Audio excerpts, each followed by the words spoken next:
ಇನ್ನು ಬಿಹಾರದಲ್ಲಿ ಕಾಂಗ್ರೆಸ್ದು ಹೀನಾಯ ಪ್ರದರ್ಶನ ಕಳಪೆ ಸಾಧನೆ ಮೂಲಕ ಕೈಪಾಳೆಯ ಸಿಂಗಲ್ ಡಿಜಿಟ್ಗೆ ಇಳಿದಿದೆ. ಮಹಾಗಠಬಂಧನ್ ಮೂಲಕ ಅಖಾಡಕ್ಕಿಳಿದ ತೇಜಸ್ವಿ ಯಾದವ್ ಕೂಡ ಹೇಳ ಹೆಸರಿಲ್ಲದಂತೆ ಹಿನ್ನಡೆ ಅನುಭವಿಸ್ತಾ ಇದ್ದಾರೆ.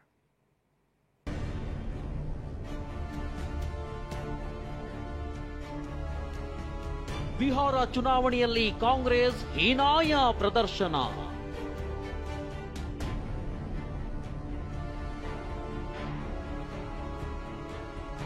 ಇರೋ ಸೀಟನ್ನು ಕಳೆದುಕೊಂಡ ಮಹಾಗಠಬಂಧನ.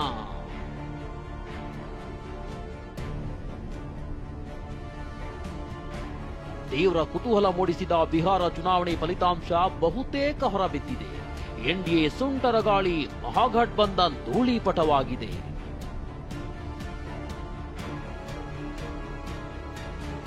ಎಸ್, ಅಕ್ಟೋಬರ್ 4ರಂದು ಕೇಂದ್ರ ಗೃಹ ಸಚಿವ ಅಮಿತ್ ಶಾ ನುಡಿದ ಭವಿಷ್ಯದಂತೆ ಕಾಂಗ್ರೆಸ್ ಆರ್ಜೆಡಿ ಮೈತ್ರಿಯ ಮಹಾಗಠಬಂಧನ್ ಹೇಳ ಹೆಸರಿಲ್ಲದಂತೆ ಮಣ್ಣು ಮುಕ್ಕಿದೆ.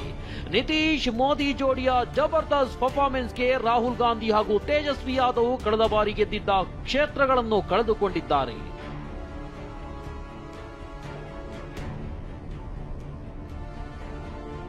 ಬಿಹಾರ ಚುನಾವಣೆ ಸಂದರ್ಭದಲ್ಲಿ ರಾಹುಲ್ ಗಾಂಧಿ ಮತಚೋರಿ ಬಾಂಬ್ ಸಿಡಿಸಿದ್ರು. ಕರ್ನಾಟಕ, ಹರಿಯಾಣದ ಬಗ್ಗೆ ರಾಹುಲ್ ಆರೋಪ ಮಾಡಿದ್ರು. ಟಾರ್ಗೆಟ್ ಮಾತ್ರ ಬಿಹಾರ ಚುನಾವಣೆಯಾಗಿತ್ತು. ಇದರ 4 ಜೊತೆಗೆ ರಾಹುಲ್ ಗಾಂಧಿ ಪಾದಯಾತ್ರೆ ಬೇರೆ ಮಾಡಿದ್ರು. ಆದ್ರೆ ಬಿಹಾರ ಜನ ಮಾತ್ರ ಬಿಜೆಪಿ ಬಿಟ್ಟು ರಾಹುಲ್ ತೇಜಸ್ವಿ ಜೋಡಿಗೆ ಮಣೆ ಹಾಕಿಲ್ಲ. ಬದಲಿಗೆ ಮಹಾಗಠಬಂಧನ್ ಬಳಿ ಇದ್ದಿದ್ದ ಕ್ಷೇತ್ರಗಳಲ್ಲೂ ಜನ ಎನ್ಡಿಎಗೆ ಜೈ ಅಂದಿದ್ದಾರೆ. ಅಂದಹಾಗೆ ಬಿಹಾರದಲ್ಲಿ ಮಹಾಗಠಬಂಧನ್ ಸೋಲಿಗೆ ಕಾರಣವೇನು ಅನ್ನೋದನ್ನ ನಾವಿಲ್ಲಿ ವಿಶ್ಲೇಷಣೆ ಮಾಡಲೇಬೇಕು.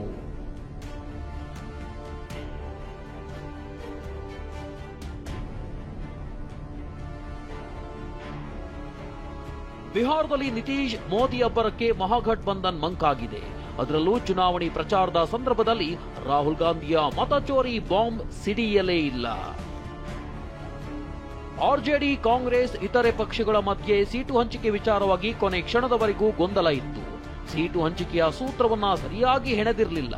ಹೀಗಾಗಿ ನಾಮಪತ್ರ ಸಲ್ಲಿಕೆಯ ಅಂತಿಮ ದಿನದವರೆಗೂ ಸೀಟು ಹಂಚಿಕೆ ಫೈನಲ್ ಆಗಿರಲಿಲ್ಲ. ಒಂದೇ ಕ್ಷೇತ್ರದಲ್ಲಿ ಮೈತ್ರಿಕೂಟದವರೇ ಪರಸ್ಪರ ವಿರುದ್ಧ ಸ್ಪರ್ಧಿಗಳಿದ್ರು. ತಮ್ಮವರೇ ಪರಸ್ಪರ ವಿರುದ್ಧವಾಗಿ ಸ್ಪರ್ಧಿಸಿದ್ದು ಕಾರ್ಯಕರ್ತರು, ಮತದಾರರಲ್ಲಿ ಗೊಂದಲಕ್ಕೆ ಕಾರಣವಾಗಿತ್ತು. ಅಲ್ಲದೆ ತಳಮಟ್ಟದಲ್ಲಿ ಕಾರ್ಯಕರ್ತರಲ್ಲಿ ವಿಶ್ವಾಸಕ್ಕೆ ಭಾರೀ ಧಕ್ಕೆ ಉಂಟಾಗಿದೆ. ಬಿಹಾರ ಮಾಜಿ ಡಿಸಿಎಂ ತೇಜಸ್ವಿ ಯಾದವ್ ಪ್ರಚಾರ ವರ್ಕೌಟ್ ಆಗಿಲ್ಲ. ಈ ಬಾರಿ ತೇಜಸ್ವಿ ಯಾದವ್ ಪ್ರಚಾರ ಸಭೆಗಳನ್ನ ಮಾಡಿದ್ರು. ಆದ್ರೆ ಪ್ರಚಾರ ಮಾಡಿದ್ರೂ ಮೈತ್ರಿಕೂಟದಲ್ಲಿ ಸಮನ್ವಯ ಕೊರತೆ ಎದ್ದು ಕಾಣ್ತಿತ್ತು. ಬಿಹಾರದಲ್ಲಿ ಮಹಾಗಠಬಂಧನ್ಗೆ ಗ್ಯಾರಂಟಿ ವರ್ಕೌಟ್ ಆಗಿಲ್ಲ. ಉಚಿತ ವಿದ್ಯುತ್, ಮಹಿಳೆಯರಿಗೆ ತಿಂಗಳಿಗೆ 2500 ರೂಪಾಯಿ ಹಾಗೂ ಇತ್ಯಾದಿ ಗ್ಯಾರಂಟಿಗಳು ಜಾರಿ ಅಸಾಧ್ಯ ಎಂದು ಜನರ ನಡುವೆಯೇ ಚರ್ಚೆ ನಡೆದಿತ್ತು. ಹೀಗಾಗಿ ಮಹಾಗಠಬಂಧನ್ ಘೋಷಿಸಿದ ಗ್ಯಾರಂಟಿ ಮೇಲೆ ಜನ ನಂಬಿಕೆ ಇಟ್ಟಿರಲಿಲ್ಲ. ಅಲ್ಲದೆ ಮನೆಗೊಂದು ಸರ್ಕಾರಿ ಉದ್ಯೋಗ ಕೊಡೋದು ಅಸಾಧ್ಯ ಎಂದು ಚರ್ಚೆ ನಡೆದಿತ್ತು. ದಲಿತ ಮತ ಸೆಳೆಯುವಲ್ಲಿ ಮಹಾಗಠಬಂಧನ್ ವಿಫಲವಾಗಿದೆ. ಅತಿ ಹಿಂದುಳಿದ ವರ್ಗ, ದಲಿತರ ಮತ ಸೆಳೆಯುವಲ್ಲಿ ಮತ್ತೆ ವಿಫಲವಾಗಿದ್ದು, ಯಾದವರು ಹಾಗೂ ಮುಸ್ಲಿಮರು ಕೂಡ ಮಹಾಗಠಬಂಧನ್ಗೆ ಮತ ಹಾಕಿಲ್ಲ. ಜೊತೆಗೆ ಬೇರೆ ಸಮುದಾಯಗಳು ಕೂಡ ಮಹಾಗಠಬಂಧನ್ನಿಂದ ದೂರ ಉಳಿದಿತ್ತು.